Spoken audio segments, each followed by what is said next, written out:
혹시 전체 주제를 여러분 혹시 기억하세요? 제가 항상 설교 부분에 말씀을 드리는데, 예, 뭐 역시나군요. 자, 지금 전체 주제가 뭐냐면요, 따라하세요. 중심을 보시는 하나님과의 동행. 예, 중심을 보시는 하나님과의 동행이라는 큰 주제 속에 오늘 세 번째 시간이에요. 첫 번째 시간은 새로운 피조물이 된 나. 예. 기억나세요? 괜찮아요. 대답하시는 게. 저번 주에 한 게 외형에 속지 말라. 외형에 속지 말라. 오늘 뭐예요? 예. 순전한 자의 강구. 제목 정도는 좀 적어 놓으시면 도움이 되지 않을까요? 그죠? 제가 물어보면 이제 답할 수 있잖아요. 예. 순전한 자의 강구. 자, 전체 메인 주제가 뭐라고요? 하나님과의 동행이에요. 중심을 보시는 하나님과의 동행. 여러분, 우리가 살다 보면 억울한 일을 당할 때가 있죠. 어떨 때 억울합니까? 예. 아이들을 많이 키우다 보면 의도치 않게 억울한 아이가 있어요. 셋째가 물을 엎질르지 않았는데 엄마는 눈에 보이는 애를 이제 잡죠. 한껏 쏟아내고 융당 폭격을 하면은 얘는 지가 안 했어. 지 동생이 했는데 혼자 그 모든 고난과 비난과 다 감수하고 나서 나중에 진실이 밝혀질 때에 이 아이의 억울함은 누가 풀어줄 거예요? 예? 그래서 살살 달래서 타겟으로 데리고 가죠. 미안하다. 갖고 싶은 거 하나 골라. 그 위로가 돼요? 예, 그 당할 때는 그러니까 그 자리에 없어야 돼. 예, 눈에 띄면은 융당 폭격을 맞는 거예요. 여러분 살아가시면서 억울한 일이 뭐가 있었어요? 우리가 최근 뉴스를 보면 억울하게 감옥살이한 사람들이 있잖아요. 그렇죠? 한 3년 살았는데 알고 보니까 진범이 아니야. 그래서 국가를 상대로 손해배상 청구를 하기도 하고요. 그 3년의 그 억울한 마음 누가 보상해 주나요? 우리가 살다 보면 억울한 일을 겪을 때가 종종 있어요. 정성을 다해 도와준 사람에게 오히려 엄청나게 모욕을 당하기도 하고 배신을 당하기도 하고 열심히 일했는데 하루아침에 누명을 쓰고요. 일터에서 쫓겨날 수도 있어요.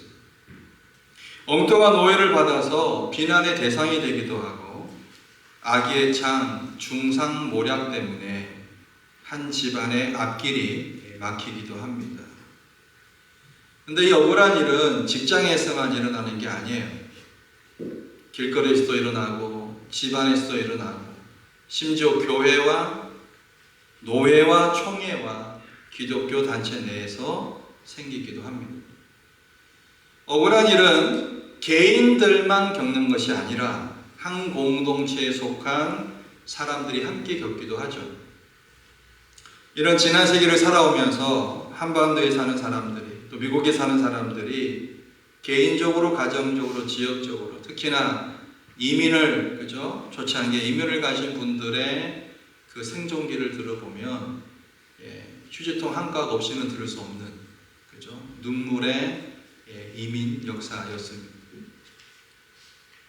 처음에 가면은 말이 통하지 않죠. 뭐 가져간 돈이 많이 있어요? 없죠. 미국도 마찬가지죠. 그 어려운 와중에 무슨 일이든 하면서 버텨내고 생존해내는 일들이 우리에게 있어 왔어요. 때때로 다행스럽게 사건의 앞뒤를 잘 밝혀서 어떨 때는 억울함을 풀 수도 있겠죠. 근데 이미 한 번 받은 상처의 마음과 몸을 본래대로 되돌릴 수 있을까요? 억울함은요, 오랫동안 풀리지 않는 경우가 많습니다. 그래서 한평생 억울함을 곱씹으면서 살아야 할 수도 있습니다. 그 억울함을 이기지 못해 이 화병이, 그죠? 화병. 이게요, 영어 사진에 등록되어 있어요. 화병이라는 게 한국말로 화병.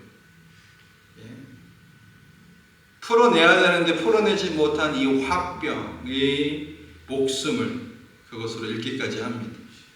대를 물려가면서 이 억울함의 명예를 가지고 사는 사람들도 있습니다. 자, 이 억울한 일을 당할 때 우리 그리스도인들은 어떻게 해야 되겠습니까? 다시 물어볼게요. 여러분 중에 억울한 일을 당하지 않은 것만 손 들어보세요. 나는 인생 자체에 억울하다는 말 자체가 없다. 억울한 일은 누구나 당할 수 있습니다. 이제 중요한 것은요, 이 억울함이 여러분의 삶을 삼켜버리지 않도록 내 마음과 생각과 말과 행동을 잘 다스려야 한다라고 하는 거예요. 여러분 억울할 때 어떻게 행동하세요? 억울할 때 미친 듯이 차 안에서 소리 지르고 욕하십니까? 안 그러면 저기 멀리 가서 아무도 보지 않는 곳에서 나만의 이 해소법을 가지고 풀고 계십니다. 안 그러면 엉뚱한 사람 잡고서 대신에 나의 마음을 표현하고 있습니다.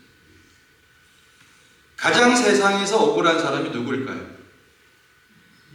예수님이 가장 억울하신 분.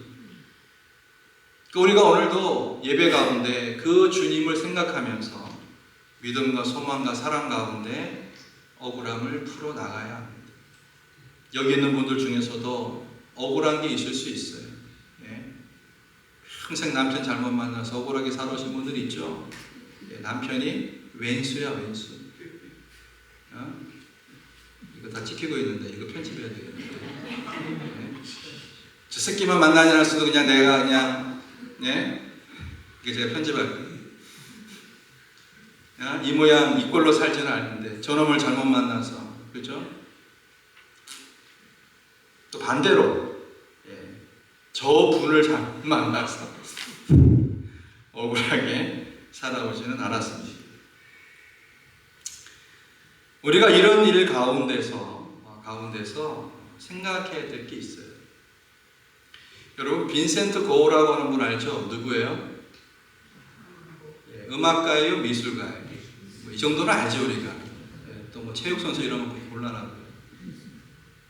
미술가죠. 이 사람이 이런 얘기합니다. 언젠가 사람들은 이 사람이 정통적인 그림 그린 게 아니잖아요. 무슨 수채화, 뭐죠 이게 풍경화 이런 게 아니라 뭐예요? 페인트를 작업해가지고 이렇게, 그죠? 이걸 뭐라 그러죠? 이 기법을? 목사님? 아니, 페인트 이렇게 뭐죠? 묻혀가지고 이게 탁 쳐서 이렇게 탁 하는 거 있잖아요. 뭐라 그래요? 그건 아니고요. 강사님 너무 나가 그건 아니고. 미술 이게 용어가 있어요 이렇게, 그죠? 붓으로 그리는 게 아니라 아시죠? 어떤 건지 아시죠? 그렇게 그린 그림. 이 사람이 얘기합니다. 언젠가 사람들은 내 그림이 물감 가격보다 더 가치 있다는 것을 알게 될 것이다. 빈센트 반 고흐가 살아있을 때는 크게 인정을 받지 못했어요. 그러니까 사람의 인정이라고 하는 것은 어때요? 공정하지도 그리고 불변하지도 않다. 이걸 보여주는 거죠. 근데 우리가 하나 알아야 합니다. 따라합시다. 하나님의 인정은 완전하다. 의롭게 살아가는 성도의 가장 큰 위로가 뭐예요? 따라하세요. 이거 내가 하나님이에요. 내가 너를 안다. 다시 하나님이 나를 아시는 거예요. 그죠? 하나님은 나를 아시잖아요. 그거예요. 우리가 어렵게 살아가는 이유는 하나님이 나를 아신다는 겁니다. 자, 오늘 시편 26표를 보시면 여러분, 이 시는 다윗의 비탄시로 분류가 됩니다. 비탄. 근데 배경이 언제인지는 정확히 몰라요. 근데 중요한 건 하나님을 경외하고 완전한 삶을 살고자 했던 그 자신, 다윗 자신을 무고하게 대적하는 악인들에 대한 이 하나님의 공의로운 개입을 얘기합니다. 그리고 구원을 간구합니다. 하나님 뜻 가운데 완전하게 의롭게 살아가기를 원하는데 그의 대적자들이, 원수들이 다윗을 괴롭혀요. 여기에 대해서 다윗이 하나님이 내 인생에 개입해 주셔서 나를 구원해 달라고 하는 내용이에요. 자신의 죄에 대한 용서를 구하기보다는 하나님 앞에 바르게 살아가는 자신의 완전한 삶의 자취를 길게 그리고 깊게 밝히고 있습니다.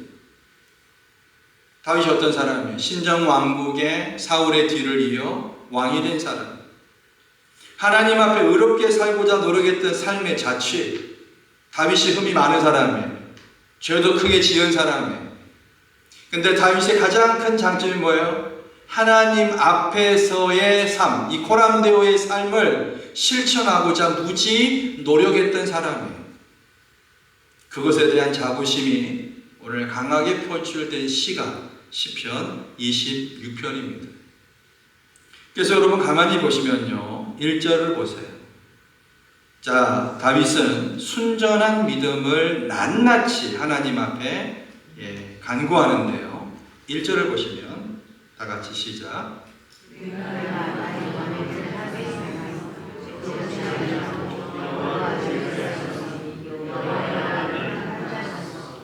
대적들의 무고한 이 비방 앞에서, 그죠? 다윗이 순탄하게 왕이 된 게 아니잖아요. 약속을 받고 10년 이상 기다렸다니, 죽을 고비 미친 척을 해야 되고 침을 질질 흘려야 되는, 쉽게 왕이 된 게 아니에요. 엄청난 고난을 뚫고 나서 다윗이 왕이 되었는데, 왕이 된 뒤에도 어때요? 대적들의 무고한 비방 앞에서 하나님, 내가 하나님 앞에 어때요? 완전합니다. 우리가 이 완전하다는 걸 잘 이해해야 돼요. 뭐 죄가 없다거나 퍼펙트 이런 의미가 아니에요. 이 말은 하나님 앞에서 자기 마음, 믿음의 고백을 얘기하는 거예요. 하나님, 그런 나입니다. 하나님이 판단해 주옵소서. 우리도 똑같잖아요. 억울한 일을 당할 때에 누가요? 사람은 몰라요. 사람은 오해할 수 있어. 근데 누가? 하나님이 내 마음을, 내 상황을 판단해 달라고 하죠. 그러면서 더욱더 거룩한 삶을 살겠습니다라고 하는 각오를 피력하고 있어요. 여기 나의 완전함의 이 말은요, 베툼미라고 하는 히브리 말인데, 온전하다, 완전하다, 성실하다 그 말이에요. 이 말은요, 다윗이 그만 얘기했지만은 다윗 자체가 뭐 죄가 없거나 퍼펙트한 인간 그 얘기가 아니에요. 하나님과의 이 말은 언약의 관계에서 완전하다는 거예요. 언약, 커버넌트의 관계에서. 하나님 보시기에 완전한 거예요. 다윗이 불완전하죠. 근데 하나님 보시기에 완전해요. 하나님 보시기에 합당한 자예요. 이게 중요한 거예요. 하나님이 여러분들을 보실 때 어떻게 보실까?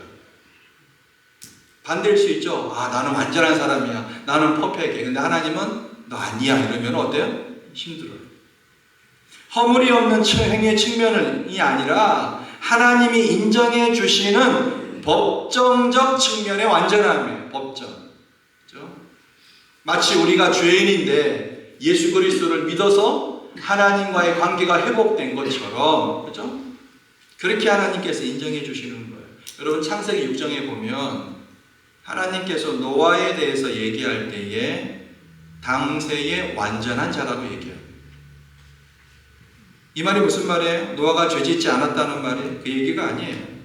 하나님과의 관계 안에서 하나님께서 완전하다 인정해 주시는 거예요. 저와 여러분도 하나님께서 인정해 주는 그런 사람 되기를 주의 이름으로 부탁합니다. 창세기 17장에 보시면 하나님과 아브라함이 맺는 언약의 장면이 나옵니다. 거기도 마찬가지.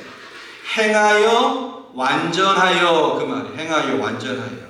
아브라함이 퍼펙트한 사람이 그렇지 않아요. 이 말도 마찬가지. 하나님과의 언약에 충실한, 언약에 성실한 삶을 살았던 아브라함을 통하여 믿음에, 아브라함이 얼마나 큰 죄를 지었어요. 알잖아요. 자기 아내를 누이라고 속이고 말이에요. 예? 기다리지 못해서 하갈을 취하여 이스마엘을 낳고 말이에요. 예? 퍼펙트한 사람이 아니에요. 하나님과의 바른 관계를 통하여 명하신 모든 말씀을 성실하게 이행하려고 하는 노력, 예, 이것을 하나님께서 의롭게 보시는 거죠. 자, 이러면서 다윗은 뭐라 그럽니까? 자, 1절을 보세요. 요동치 아니하고 누구를 의지합니까? 여호와를 의지했어요. 요동치 아니한다. 자, 지금 그의 원수들이 다윗을 그죠? 힘들게 하려고 하는데 요동치 아니한다. 여러분, 요동치 않을 수 있어요? 억울한 일을 당하고 힘든데 어떻게 내 마음이 요동치 않을 수 있냐고요. 그런 사람은 인간이 아니오니. 그렇죠? 요동치죠. 그런데요, 하나님과의 관계 안에서 하나님을 의지할 때는 어떻게 되는 거예요? 요동치 않을 수 있다. 내 힘이 아니에요. 내 안에 역사하는 그분의 능력으로 요동칠 수밖에 없는 상황이지만, 억울한 상황이지만 어때요? 내 마음이 하나님으로부터 오는 능력으로 요동치 않을 수 있다라고 하는 거예요. 여호와를 의지한다. 하나님을 믿는다는 말이에요. 하나님을 믿는다. 내가 여호와를 의지하였다. 그러므로 내가 실족하지 않을 것이다. 원문의 말이에요. 내가 하나님을 의지하였다. 그러므로 내가 실족하지 않을 것이다. 실족하지 않는 이유가 뭐예요? 하나님을 의지했기 때문에 그래요. 묻습니다. 여러분, 하나님 의지하십니까? 마음의 중심에 하나님이 계셔야 돼요. 엉뚱한 것 있으면 안 돼요. 여러분, 마음의 중심에 누가 있습니까? 주의 인자하신 은혜로 말미암아 실족하지 않았어요. 우리가 요셉의 경우를 보면 얼마나 억울합니까? 딸은 모르는 사람이 자기를 판 것도 아니에요. 누가 팔았어요? 함께 먹고 자고 생활하던 자기 형들이 자기를 팔았다. 여러분, 이 배신감, 그죠? 얼마나 컸겠어요? 여러분, 이집트에 가서 총리가 되었을 때 복수할 수 있지 않았겠어요? 그죠? 죽일 수 있지 않았겠어요? 근데 이 요셉은요, 하나님과의 관계에서 너무 믿음의 고백이 좋았어요. 모든 것이 하나님께로부터 이루어진 이름을 믿음으로 고백하였기 때문에 그가 고백하는 형들을 만났을 때 싹 다 잡아서 죽여버려라 이렇게 얘기하지 않고 당신들은 나를 해하려 하였으나 하나님은 그것을 선으로 바꾸사. 할렐루야. 이게 하나님과의 관계가 돈독한 사람의 특징입니다. 나를 힘들게 하는 사람, 그저 우리는 이런 마음을 가지고 할지도 모르지만 하나님은 그것을 선으로 바꾸사 이전보다 더 나은 삶 가운데 나를 인도하셨다라고 고백을 하는 거예요. 판단하소서 이렇게 얘기합니다. 여호와여 나를 판단하소서. 무죄의 결벽을 입증해 달라는 탄원과 더불어서 자신의 삶을 하나님이 온전히 다스려 주시기를 기원하는 것입니다. 이런 점에서 놀라워요. 2절을 보십시오. 2절 시작. 여호와여 나를 살피시고 시험하사 내 뜻과 내 마음을 단련하소서. 뭐라 그럽니까? 단련이 뭐예요? 녹여서 확인해 주는 거 아니에요? 녹여서. 나를 살피시고, 여러분 게임 끝난 거예요. 하나님이 나를 살피시면, 그죠? 시험하고 연단하고 감찰하고 분별하시는 하나님이 내 중심을 아시면 사람들이 조금 몰라줘도 괜찮아요, 여러분. 하나님 나의 참된 본성과 순수함을 알아주시고 내가 하나님 앞에 완전하게 행하는지 시험하시며 나의 뜻과 마음을 정금과 같이 단련하소서. 그 말이에요. 하나님 앞에 나는 순수하다. 하나님 앞에서 내가 죄가 없다가 아니에요. 하나님 앞에서 나는 순수하려고 발버둥치고 노력하고 그 말씀 앞에 무릎 꿇고 실천하려고 노력하는 자입니다. 다윗은 그렇게 얘기합니다. 아무도 알아주지 않아도, 아무도 알아주지 않아도 따라서 하나님은 아신다. 이런 믿음으로 사는 자가 복됩니다. 사람의 인정은 잠깐이에요. 하나님의 인정은 영원합니다. 주변의 인정을 받지 못했지만 하나님 앞에서 묵묵히 섬겼던 그 과거를, 안 그러면 지금의 일들을 한번 생각해 보세요.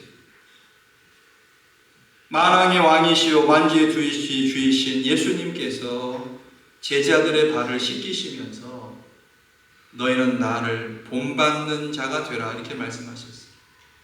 남을 높이기 위해서는 낮아져서 디딤돌이 되고자 하는 자가 그리스도를 본받는 자다 이렇게 말씀하십니다. 뭐라 그럽니까? 그러시면서 첫째가 되고자 하면 무사람의 끝이 되어 무사람을 섬기는 자가 되어야 한다라고 말씀하십니다. 여러분, 탈무드에 이런 얘기가 있습니다. 누워있는 자는 넘어질 염려가 없다. 무슨 말이에요? 남을 섬겨보십시오. 시험에 들지 않을 거예요.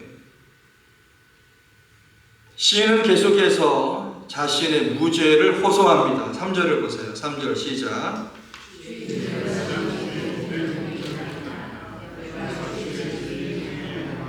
예, 시인은요 이렇게 행동했어요. 3절처럼 어떤 자들과 함께 하기를 거부하냐면, 자 4절 5절을 보세요. 4절 시작. 자, 어떤 사람? 허망한 사람. 그 다음에 간사한 자. 그런 사람도 동행하지 않았어요. 5절에 또 행악자의 집회 미워요. 또요, 네 가지가 나와요. 정리합시다. 허망한 사람, 어떤 사람? 간사한 자. 그 다음 5절에 행악자의 집회. 그 다음에 악한 자. 다윗의 완전함의 근거는 주의 진리 가운데 있는 거예요. 진리의 말씀에 따라 사는 것이 자신의 완전함임을 고백합니다. 진리의 말씀, 모든 의의 근거는 뭐예요? 다윗의 삶의 내용이 아니에요. 모든 의의 근거는 따라서 여호와의 말씀이에요. 진리의 말씀이에요. 죄의 길로 실족하지 않는 것 역시 하나님의 인자하심 때문입니다. 주의 인자하심이 우리를 여기까지 이끌어 오신 거예요. 허망한 자와 같이 앉지 않다. 그 마음과 행위가 전혀 가치 없는 자, 주의 진리 중에 행하지 않는 자, 영적 상태, 그 행위는 하나님이 기뻐하지 않는다 그 말이에요. 오히려 하나님은 그 하나님을 대적하는 폐역으로 일삼는 자, 허망한 자들과는 상종하지 않아요. 그래서 시편 1편에 보면 복이 있는 사람은 어때요? 끝에 오만한 자의 자리에 앉지 아니한다. 그죠? 그러니까 다윗은 복이 있는 사람의 반열에 서 있는 거예요. 간사한 자, 어떤 자? 숨기는 자, 눈을 가리는 자, 은밀하게 행하는 자, 숨어서 행하는 자, 즉 외식하는 자들을 뜻합니다. 겉과 속이 다른 이중적인 삶의 태도. 나는 그렇지 않다는 거예요. 하나님 앞에서. 이런 사람처럼 불쌍한 사람이 없어요. 하나님이 모르실까요? 동행치도 않는다. 친분이 없어요. 교제치 않아요. 자, 행악자의 집회, 여기서는 악한 무리들을 얘기합니다. 악한 무리들. 단순한 무리가 아닌 이 무리들이 모여서 뭐예요? 우상을 숭배하고, 그죠? 하나님을 반역하고 우상을 숭배하고 행악자들의 반여호와적 집회를 강하게 미워합니다. 결코 그런 자들과 교류하지 않겠다라고 하는 거예요. 다윗은 하나님을 의지하죠. 의롭고 완전한 길을, 완전한 삶을 추구합니다. 악인들과 교류하는 잘못을 범하지 않겠다 고백하고 있어요. 신앙적 성결과 온전함을 추구합니다. 여기서 중요한 것은 다윗의 놀라운 결단력을 볼 수 있는 거예요. 결단하지 못하면 안 됩니다. 우리의 삶에서 결단해야 될 때가 있어요. 흐지부지하면 다 죽는 때가 있습니다. 특히 영적인 부분에 있어서. 예수를 믿는 것이냐, 예수를 믿지 않는 것이냐, 그 중간이냐 없어요. 믿으면 천국이요, 생명이요, 영생이지만 믿지 않으면 지옥이요, 파멸이요. 어때요? 죽음이에요. 믿음의 결단이 있어야 합니다. 악한 자와 같이 앉지 아니하겠다. 하나님을 거부하는 자와 같이 하지 않겠다. 계속적으로 이 악인들과 구별되는 삶을 살겠다는 다짐을 합니다. 그랬더니 6절을 보세요. 시인은 자신이 무죄하기에 이렇게 행하기를 기대합니다. 자, 6절을 보시면요. 시작.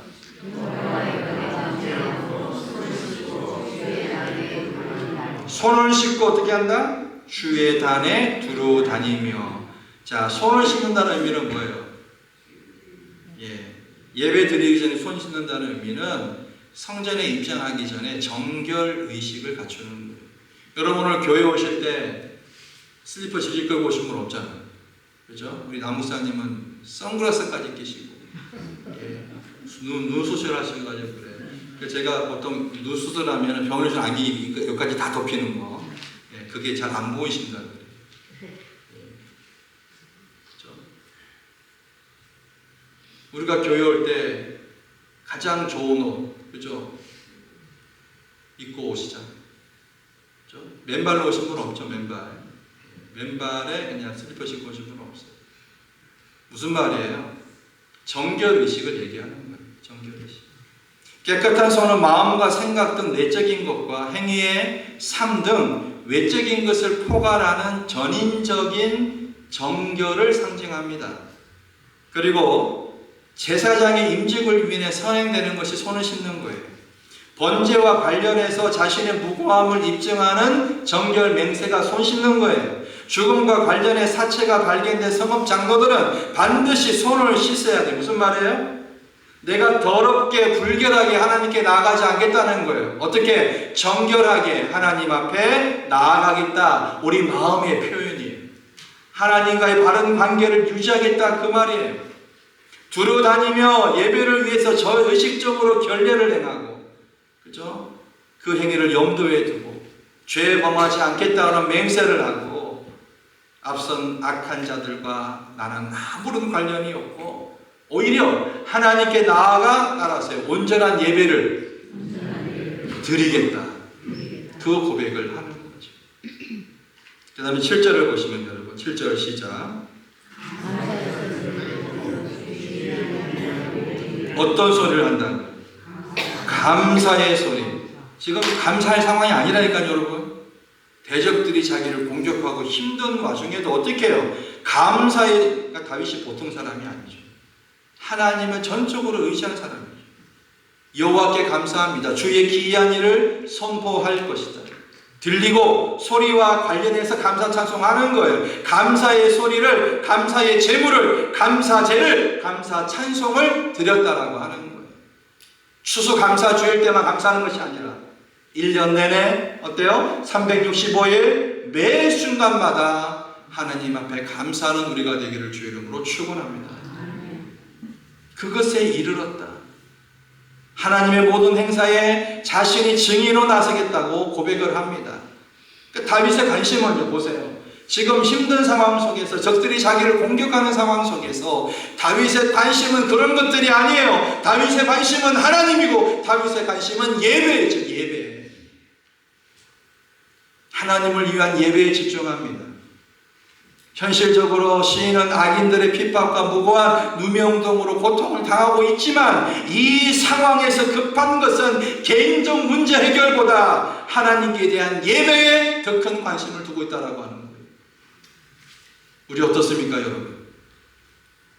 조금만 아프고 조금만 힘들어도 아파 죽겠다고 아우성치고 하나님이 있니 없니?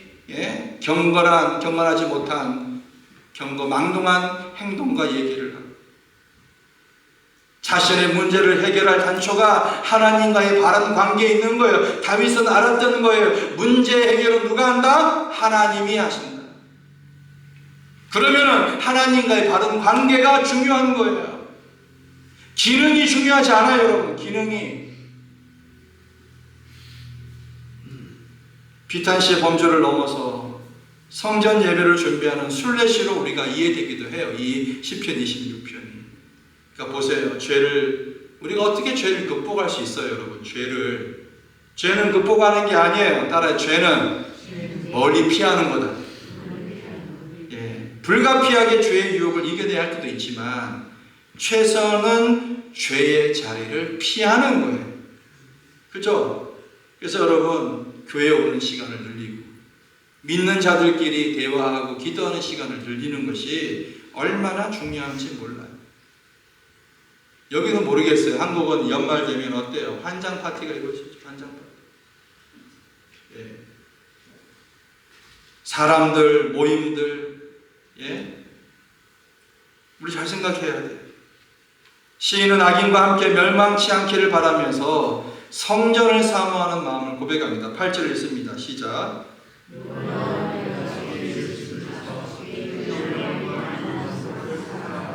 9절.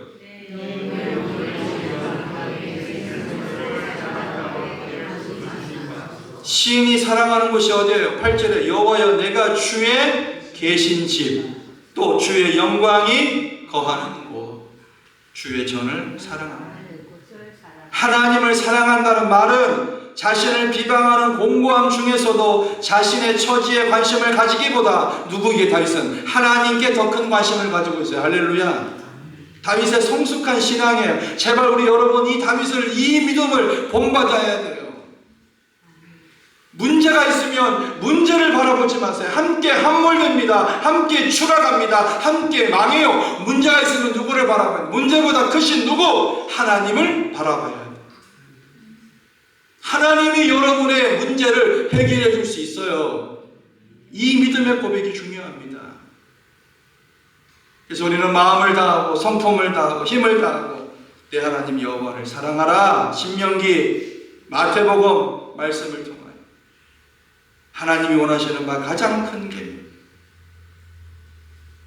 다윗은 고난 중에서도 잊지 않습니다. 그러면서 시인이 속량의 은혜를 구하면서 다짐을 해요. 11절에 보세요. 11절 시작.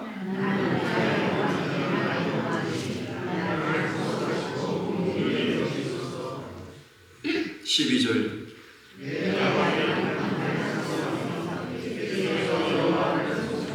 나의 완전함에 앞으로 어떻게 행할 것인지에 대한 결단입니다. 어려움 중에서도 억울한 일 당한 것 중에서도 처절을 한탄하지 않고 앞으로 내가 어떻게 믿음으로 행할 것인지를 결단하면서 앞으로도 지속적으로 내가 완전하고 의로움 가운데 행할 것이다 라고 하는 고백이에요. 나를 구속하시고 긍휼히 여겨달라는 말은 다윗 스스로의 의지로 이룰 수 없는 부분입니다. 하나님 은혜 없이는 결코 홀로 설 수 없습니다. 다시 한번 우리가 하나님의 은혜, 인자하심을 간구해야 될 줄로 믿습니다. 여러분, 모든 것이 하나님의 은혜예요. 우리의 신앙의 출발은 여기서 시작하는 거죠. 결코 교만할 수 없었고 하나님의 도움과 긍휼히 여기심을 구할 수밖에 없었습니다. 저 천동네에 사는 목동이었던 다윗이 하나님의 은혜로 왕이 되는 과정을 생각해 보세요. 기름을 부으러 갔던 선지자도 아예 이 다윗은 생각지도 안 했어요. 하나님은 다윗에게 집중하고 계셨어요. 참 드라마틱합니다. 다윗이 이것을 생각하면 일대왕 사울처럼 뭐 잘나고 인물도 훤하고 머리도 길고 이렇게 해서 왕이 된 게 아니에요. 왕이 된 다윗이 자신의 과거를 생각해 볼 때에 내가 어떻게 하나님께 픽업되었는가, 이것을 어떻게 설명할 수 없어요. 따라서요, 오로지 하나님의 은혜. 여러분이 이곳 미국까지 와서 생활하면서 지금까지 견디어오고 버티어오고 지금까지 있는 것은 누구의 은혜입니까? 하나님의 은혜인 줄 믿습니다. 중간중간에 사건, 사고, 일들이 많았을지 몰라도 그럼에도 불구하고 하나님의 은혜가 여러분들에게 있었기 때문에 이 자리에 온 것임을 고백합니다. 언약 백성의 태동의 배경이 되는 출애굽 역사에서 가장 결정적인 사건이 유월절 사건 아니에요. 장자 죽음으로 이스라엘이 구속되었습니다. 하나님의 사역과 관련된 거죠. 여하튼 스스로 힘으로 감당할 수 없음을 고백합니다. 여기서 보면 평탄한데 12절 내 발이 평탄한데 섰사. 견고한 땅에 섰다는 거, 이 말은 성막을 암시합니다. 완전하다, 주의 신이 견고한 언약 가운데 섰다. 다윗이 선 것은 결코 요동하거나 실족하지 않을 안전하고 확실한 반석인 주의 전. 회중에서 예배에 참석한 성도들 무리 가운데 다시 예배에 참석하여 여호와를 송축하겠다고 다짐합니다. 궁극적으로 지향하는 바는 예배예요. 예배. 어려움과 억울한 일 가운데 다윗이 고백하는 것은 뭐예요? 내가 하나님께 집중하고 예배에 집중하겠다, 그 말이에요. 하나님을 주목합니다. 이것이 성숙한 신앙이에요. 오늘 여러분 누구를 주목하시렵니까? 누구를 바라보시겠습니까?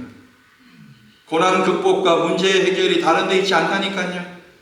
하나님 앞에서 의로운 삶을 살고 하나님만을 바라보며 구원을 호소해야 될 줄로 믿습니다. 그것이 영적 승리의 비결이에요. 여호와는 마음이 상한 자에게 가까이 하시고 중심에 통해하는 자를 구원하시는도다. 의인은 고난이 많으나 여호와께서 그 모든 고난에서 건지시는도다. 할렐루야. 여러분 코리텐붐 여사를 아실 거예요. 2차 세계대전 때 엄청난 고난을 겪었던 이 여사가 독일의 악명 높은 라벤스부르크에서 죄수로 지낸 바 있는데, 그 악몽이 있은 이후에 33년 동안 그녀는 안식처를, 집을 가져본 적이 없어요. 85세 고령이 되었을 때 아는 지인들과 친구들의 도움으로 이 캘리포니아에 조그마한 집을 마련할 수 있었어요. 친구가 묻습니다. 얘기합니다. 코리, 너에게 이런 아름다운 처소를 주신 것을 보니 하나님은 선한 분이신가 봐. 코리 여사가 하는 말이, 내가 라벤스부르크에 있을 때에도 역시 하나님은 선한 분이셨어. 무슨 말입니까? 내가 고통 중에 힘들어할 때도 여전히 하나님은 나와 함께 계셨다고 얘기합니다.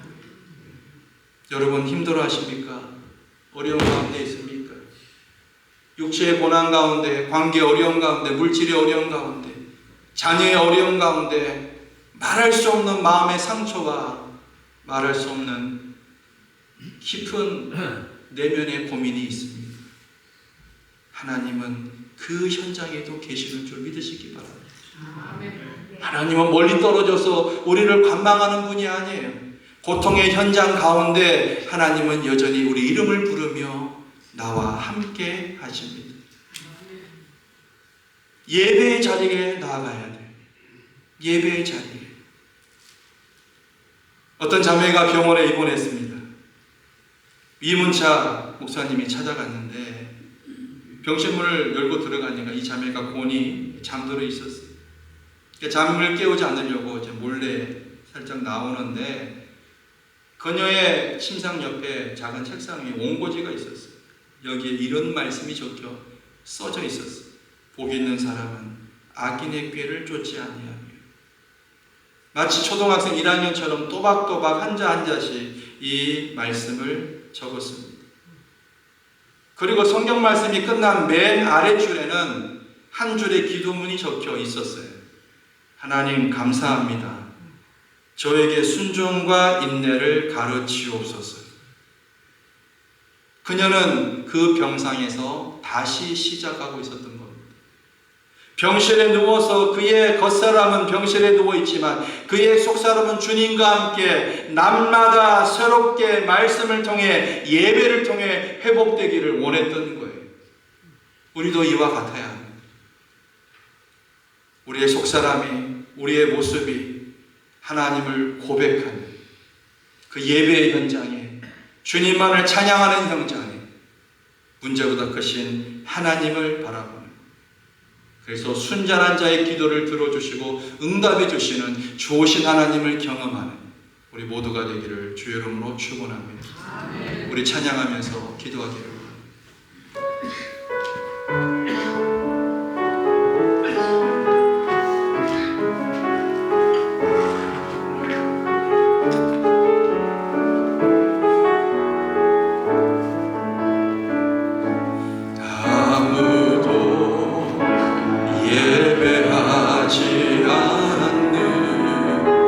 그곳에서 주를 예배하리라.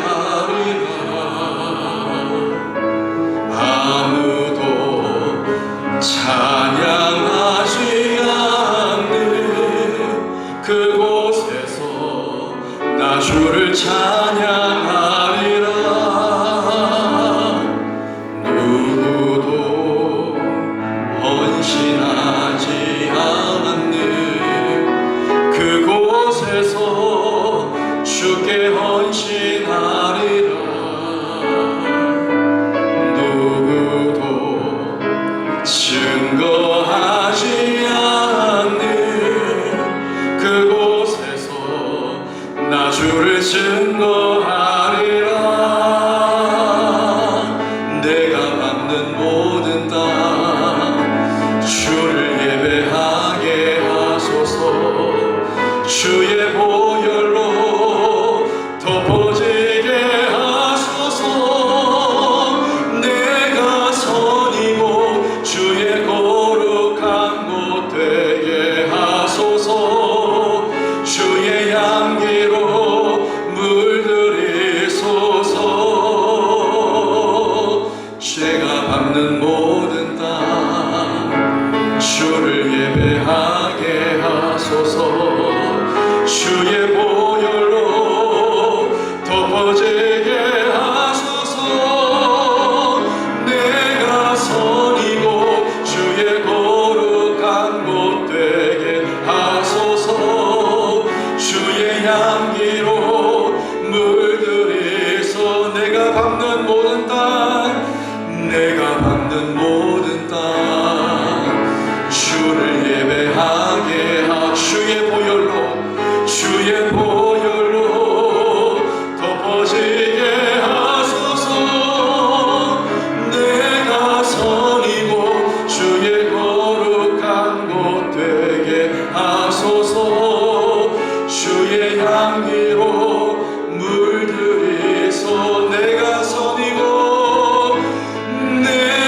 선이고 주의 거룩한 곳 되게 하소서.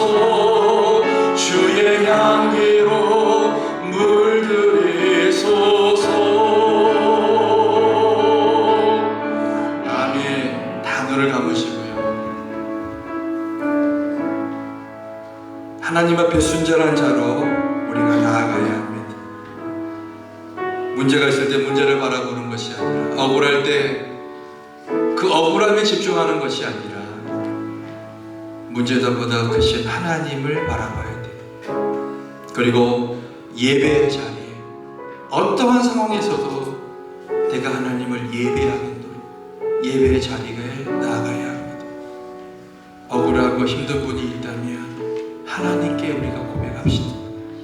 하나님은 그 고통의 현장에 우리와 함께 하시고 우리 이름을 불러가며 그 고통에 함께 참여하고 계세요. 다 같이 우리 그 하나님 앞에 기도하기를 원합니다. 하나님 아버지 감사합니다.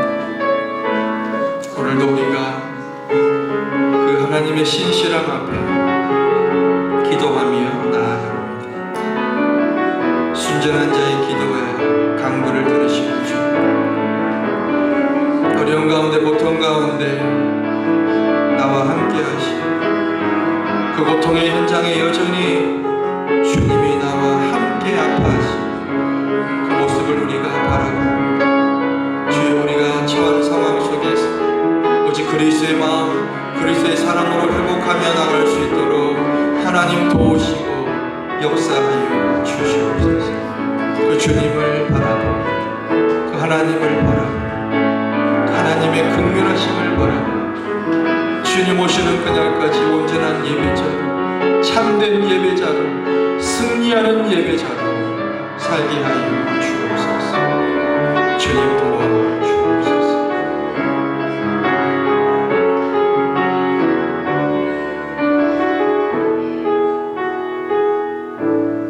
하나님이 인정하시는 참된 삶을 가꾸는 성도들이 되게 하여 주옵소서. 또한 하나님 앞에서 악을 멀리하고 오직 그 은혜를 사모하고 나누는 공동체가 되게 하여 주옵소서. 예수님의 이름으로 기도합니다.